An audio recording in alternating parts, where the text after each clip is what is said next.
Well. Habang pinapanood ko itong video na ito at ini-edit na tuloy ay kasalukuyan namang dilim ang paligid dito sa ating barangay sapagkat nagkaroon ng power interruption ang ating Battle 2.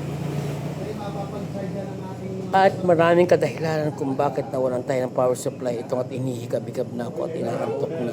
At dumako naman tayo sa bahaging muli ng ating Barangay Elementary School kung saan patuloy na kinukumpuni at nire-repair at binibigyan ng bagong disenyo ang harapan ng ating Barangay Elementary School kung saan mas kaaya-aya sa palagay ko kapag ito ay natapos.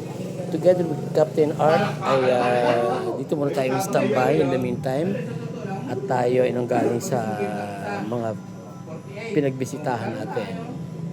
So yung mga project na binibisita at pinapagawa ng barangay ito natin at itong hagdan or harapan ng ating Balele Elementary School grounded part. Ayan. At ito nga yung harapan kung saan nilalagyan ng dalawang makasalubong na hagdan. At medyo lalagyan natin ng kaunting paradahan ng tricycle sa harapan na yan. Ayan. Sa baba niyan, na habang binubulldozer sa ngayon at binabako, ay sa palagay mas maganda nga ito kung maisasayos ng maayos. Dahil itong daan na ito na nakikita ninyo sunod-sunod ang dali ng trapiko, ay medyo luwag-luwag naman yan pag nailagay na iyang parting yan na ay kinukumpuni sa kasalukuyan.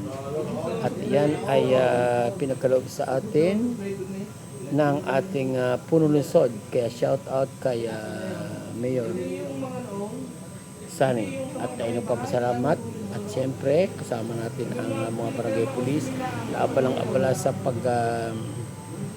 iintindi at pangangasiwa ng trapiko sa kasalukuyan dahil iyan lugar na yan ay talaga namang napaka-traffic at siyempre sa pangunguna ni Kapitan at siya rin na nakaisip ng solusyon kung paano ay isa-isang tabi muna natin ang traffic dyan kapag nagawa na yan at malaking tulong at magiging tulong talaga na napakalaki iyang ginagawang pagbabawas ng lupa diyan or paluluangin yung parting yan tapat ng dating bahay ni Kapitan Ano. At talaga namang iyan ay kapag nalagyan natin ng maayos na pundasyon at pampatibay na rin para hindi gumuho ang ground ng Balele Elementary School, ay yan ay pwedeng pagsumikapang magkaroon ng tricycle terminal na dyan napaparada yung mga tricycle na maghihintay sa mga bata at hindi na sa lansang itong tuwid na ito na nagiging sanhi ng traffic. So, napaka-busy street ng ating tapat ng Balele Elementary School yan. At kaya ginagawa ng paraan para hindi magkaroon ng traffic sa lugar na yan. At napakaganda ng proyektong ito at project ni Kapitan. At sa pangunguna niya ay naisakatuparan ang proyektong ito.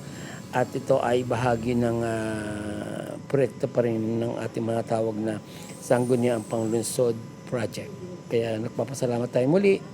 Uulitin natin Mayor Sunny sa pagbibigay ng pagkakataon na tayo ay magkaroong muli ng proyekto sa ating barangay sa pangunan ni Kapitan. Yan ang iyong Balele Elementary School ground part.